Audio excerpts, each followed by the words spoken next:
نقاب ڈرامہ تو بہت دلچسپ ہو چکا ہے اور اس تیمور کا بہت جلد بہت برا انجام ہونے والا ہے۔ تیمور بلال کو مارنے کا ایسا پلان بناتا ہے کہ سانپ بھی مر جائے اور لاٹھی بھی نہ ٹوٹے، یعنی بلال کی موت کا الزام ڈائریکٹ ایمان پہ آنے والا ہے، کیونکہ تیمور ایمان کی طرف سے بلال کو زہریلا صحرا پہنچاتا ہے کہ جیسے ہی بلال خوشی خوشی وہ صحرا باندھے گا موقع پر ہی اس کی جان چلی جائے گی۔ لیکن ایک بات سمجھ سے باہر ہے کہ اس ڈرامے کے ہیرو ہیروئن سے لے کے ویلنز تک اتنے کیئرلیس کیسے ہو سکتے ہیں، کیونکہ تیمور نے اتنا بڑا پلان کیا ہے، اس کے باوجود اپنا فون بند کر کے بیٹھا ہے،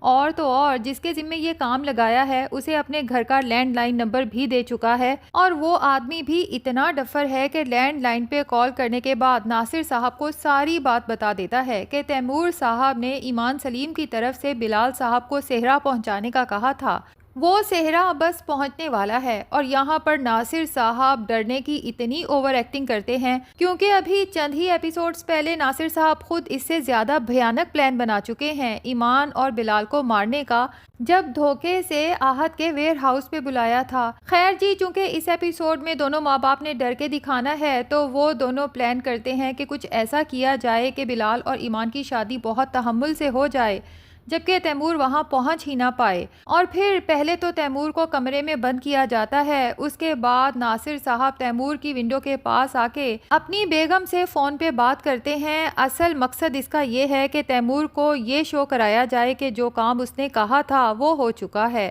تبھی حیران ہو کے پوچھتے ہیں، کیا بلال کی حالت خراب ہے؟ اچھا وہ ہاسپٹل میں ہے؟ کیا ڈاکٹرز نے کہا ہے کہ بچنے کے چانسز نہیں ہیں؟ اور تیمور اپنی بالکنی میں کھڑا جب یہ سب سنتا ہے تو بالکل بچوں کی طرح ہوا میں مکے لہراتا ہے کہ فائنلی بلال کا چیپٹر کلوز ہوا، اب ایمان کو حاصل کرنے سے مجھے کوئی بھی نہیں روک سکتا۔ اس کے بعد تیمور دروازہ نوک کرتا ہے اور زور زور سے اپنے باپ کو آوازیں دیتا ہے کہ ڈیڈ پلیز اب تو دروازہ کھول دیں، کیونکہ جو کچھ میں چاہتا تھا وہ تو ہو گیا، اب مجھے کمرے میں اس طرح لاک کرنا بیکار ہے۔ جس پہ اس کے فادر پریشان ہو کے دکھاتے ہیں اور تیمور سے کہتے ہیں کہ یہ تم نے کیا کر دیا تیمور، تمہیں کیا لگتا ہے اس سب کے بعد تم بچ نکلو گے اور جو تم چاہتے ہو وہ ہو جائے گا؟ جب انویسٹیگیشن میں پتا چلے گا کہ بلال کی موت کے ذمہ دار تم ہو تو تمہیں سزا سے کوئی بچا نہیں پائے گا۔ ادھر ایمان اور بلال کا نکاح ابھی شروع ہونے لگتا ہے کہ آہت، جسے ساری سچائی ردا کے تھرو پتا چل چکی ہے، بھاگا بھاگا میرج ہال آتا ہے اور وہاں ایمان کے سامنے آنکھوں میں آنسو لیے ہاتھ جوڑ کے کھڑا ہو جاتا ہے کہ ایمان،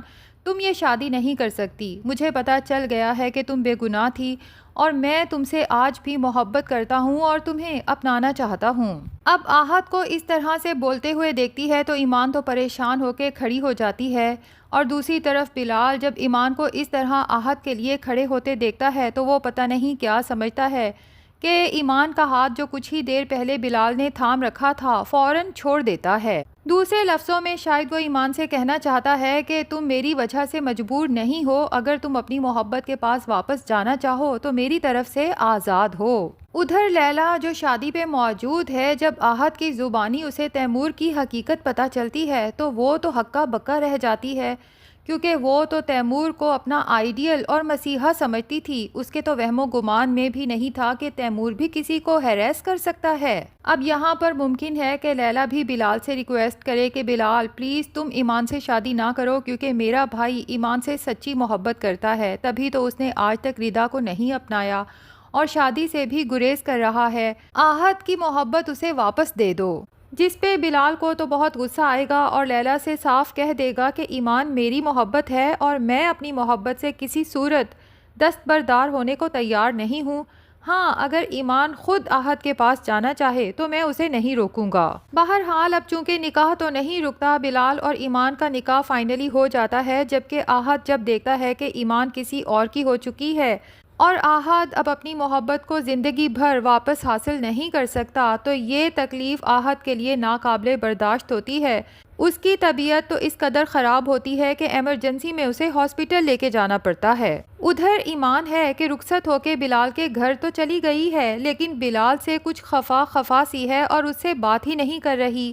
اور جب اپنے پیرنٹس سے ملاقات ہوتی ہے تو ان کے سامنے اپنا دکھ بیان کرتے ہوئے کہتی ہے کہ بلال نے تو میرا ہاتھ ہی چھوڑ دیا تھا، جیسے میں تو آہت کی محبت کا سن کے واپس اس کے پاس چلی جاؤں گی۔ اب بلال کو جب اندازہ ہوتا ہے کہ ایمان اس سے کھچی کھچی سی کیوں ہے تو اسے سمجھانے کی کوشش کرتا ہے کہ ایمان کہ جس پہ انسان کو سب سے زیادہ بھروسہ اور اعتماد ہوتا ہے، اکثر اوقات وہی انسان اس کی چھوٹی سی لاپرواہی پہ اس کی محبت پہ شک کرنے لگتا ہے۔ تمہارا کیا خیال ہے کہ میں نے نکاح کے وقت تمہارا ہاتھ اس لیے چھوڑا تھا کہ میں تم سے محبت نہیں کرتا، یا پھر مجھے تمہاری محبت پہ اعتماد اور بھروسہ نہیں تھا؟ میں صرف یہ چاہتا تھا کہ تم بغیر کسی پریشر کے اپنا ڈیسیژن لو۔ یہ مت سمجھو کہ میں تمہیں زبردستی روکنا چاہتا ہوں، اپنے ساتھ باندھنا چاہتا ہوں۔ ادھر تیمور کے پیرنٹس اسے کہیں گے کہ ہمیں لگا تھا کہ بلال ہاسپٹل میں ہے، لیکن اب جا کے پتہ چلا کہ دراصل آہت کی طبیعت خراب تھی اور وہ ہاسپٹلائزڈ ہے۔ اور تیمور کو جب پتہ چلے گا کہ بلال اور ایمان کی تو شادی بھی ہو چکی، یعنی کہ تیمور کے سارے پلانز دھرے کے دھرے رہ گئے،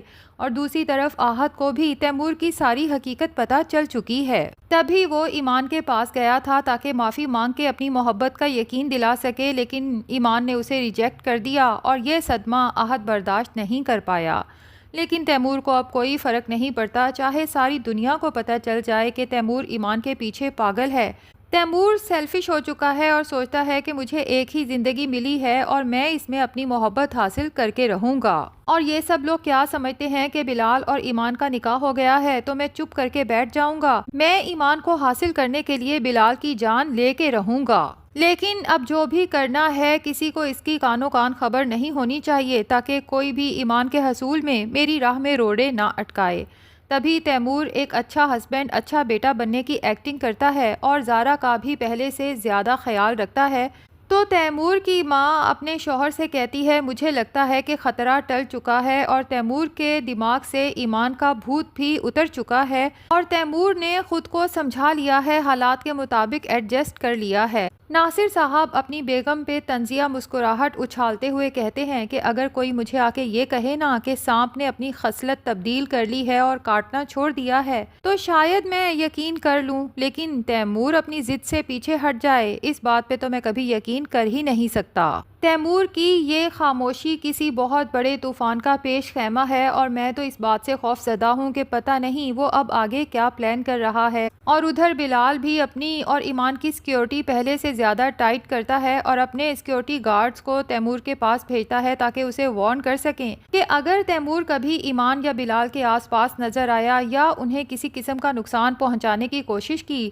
تو بلال سر کا حکم ہے کہ تیمور کو دیکھتے ساتھ ہی شوٹ کر دیا جائے۔ تیمور تو گھر جاتا ہے، زارا کو یہ سب بتاتا ہے تو زارا کو اپنے بھائی بلال پہ بہت غصہ آتا ہے، تبھی اسے کال کر کے کہتی ہے کہ کیا یہ سچ ہے کہ تم نے تیمور کو دیکھتے ساتھ ہی گولی مارنے کے لیے شوٹرز ہائر کیے ہیں؟ بلال کہتا ہے کہ ابھی شکر کرو کہ صرف ہائر کیے ہیں، ورنہ جو کچھ تمہارا شوہر کرتا پھر رہا ہے نا، مجھے نہیں لگتا کہ وہ زیادہ دن زندہ بچے گا۔ اور ادھر تیمور پلان کر لیتا ہے کہ اب تو اس بلال کی موت اسی کی بہن زارا کے ہاتھوں ہوگی۔ زارا کو بلال کے خلاف بھڑکانے کے لیے اسے کہتا ہے کہ زارا اب تمہیں کسی ایک کو چوز کرنا پڑے گا، یا تو بلال کو یا مجھے۔ اب ظاہر ہے کہ زارا تو ہمیشہ ہی تیمور کو چوز کرتی آئی ہے، اس بار بھی یہی کرے گی، اور تیمور یہ فیصلہ کر چکا ہے کہ جب زارا کے ہاتھوں اس بلال کا مرڈر کروائے گا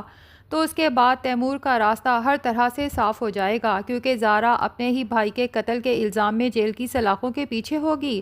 اور ایمان بیوہ ہونے کے بعد تیمور کی ہو جائے گی۔ ویسے تیمور کے پلانز بہت ہی ناقص اور بچوں والے ہوتے ہیں، اور ناظرین لگتا تو یہی ہے کہ اس تیمور کا خاتمہ آہت کے ہاتھوں ہوگا، کیونکہ ابھی تو وہ ہاسپٹل میں ہے، لیکن جیسے ہی ہوش آئے گا تو تیمور جس نے آہت کی محبت پہ گندی نظر رکھی ہوئی تھی اور آہت کو ایمان سے دور کر دیا تھا، تو اس سب کے لیے آہت تیمور کو چھوڑنے والا تو نہیں ہے۔